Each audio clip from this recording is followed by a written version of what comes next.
the GOAT debate, right? Like the Michael Jordan versus LeBron James. Those are brands. The names are the brands. If you have a business, you should be creating content, you have a brand, you have some type of social presence. Talk to us a little bit more about that. Yeah. And again, like the volume in which you do it, again, I don't mean to keep harping on it. It's just a prime example that we're sitting on is if you're a real estate wholesaler and your only objective is to drive motivated seller leads, you have no other objective, then you're not going to be putting out 3 or 4 videos a day on your Instagram account for that specifically, right? Like it's important to understand your demographic, who they are, where they hang out, what type of content they're consuming, and that's what you drive off of. If you can really dial that in, who your demographic is, which that's marketing 101, know your avatar, know your target demographic or whatever. Putting out content in some capacity is highly important for just about every business. And the only reason I say this, and it's to me, sometimes I think that marketers will use the word like credibility or authority as like a cop out to a or a subjective accomplishment or goal that they're trying to drive to, but you can't really measure authority. You can't really measure credibility. It's really hard to do that.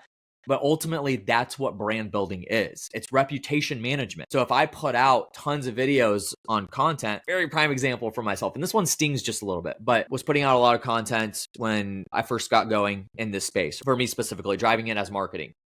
I dialed it back for a couple of years and stopped putting stuff out. And I was very much leveraging masterminds I was part of to bring leads in. And I do have a couple of clients that I guinea pig with where it's like our agreement is I can test things with them. But before I was using my content as a test subject. Now I started to back up, started my podcast back up, started my YouTube channel back up, started up like all my social media content. Now I use myself as the guinea pig for testing because I want to see like pure data. When I put out content, like I'm in the beginning stages of basically rebuilding my entire strategy. I'll have comments on there of people saying, you're talking about how to do this, but, and I don't have videos out there saying, here's how to get your first 100,000 followers and stuff like that. I'm just talking about like one of the videos I just put out, should you start a podcast? And then I have a comment on there, you shouldn't be telling people if they should start a podcast or not because you don't have any views on your videos. So then I'll reply to that and say, cool, I appreciate that feedback, but I understand that you got to start from ground zero. Plus, I've also developed and built other podcasts that have over a cumulative of 10 million downloads over the course of the last 5 years. So I think I'm good. And I'm only giving value of things that I'm not just like preaching things that I don't do. I'm preaching what I practice, right? It's the other way around. So I'm very much focused on that, but that's brand reputation. That's brand management. You're going to get kickback like that from people, but that's okay. And it's all built around you controlling your brand and controlling what the public perceives as your brand. So if you're buying and selling houses, if you have a donut shop and maybe you're putting videos out about the flavor of the day or how you make the donuts, like that kind of stuff controls the narrative of your brand. So you're in control and not other people. And other people can really tarnish your brand by putting out their own user-generated content. But if you're putting stuff out that floods your reputation and helps boost that, then that's a game changer for a lot of people. Yeah, that's really good. Now, you used the word brand earlier, and I think that word has become a bit of a buzzword in our industry. Can you give us your definition of what is a brand? It's just reputation. That's all it is. I talked about it in this previous segment, but it's really all brand is its reputation. If I look at, we know the big ones, Apple, Nike, Microsoft, Facebook, stuff like that. But anytime I say any one of those words, there's automatically a thought that comes into somebody's mind, whether it's negative or positive.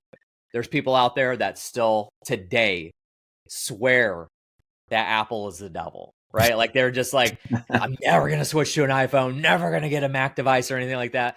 I'm in the camp of, I used Android phones for quite some time. And then I just got to a point where I'm like, you know what, the only reason I'm switching to Apple is because everything integrates, and that's my reasoning. So if anybody ever said, Apple, what are your first thoughts? I would say, it's easy to use. Like that, and that's the point. That is the reputation in my mind as a consumer. My opinion on Apple, that's what reputation is.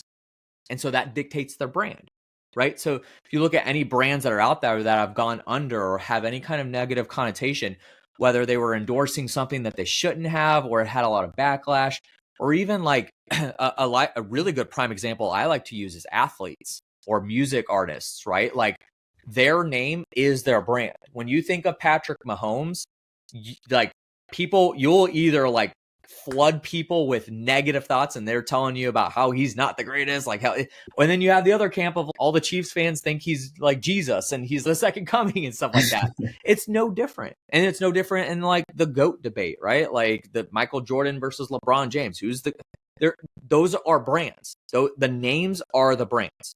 And then they're getting endorsements from Nike, they're getting endorsements from Jordan and all that stuff. But if you literally boil down what brand is, it's just reputation. And that is dictated on every single person's mind that has knowledge of that brand and has had experience with that brand.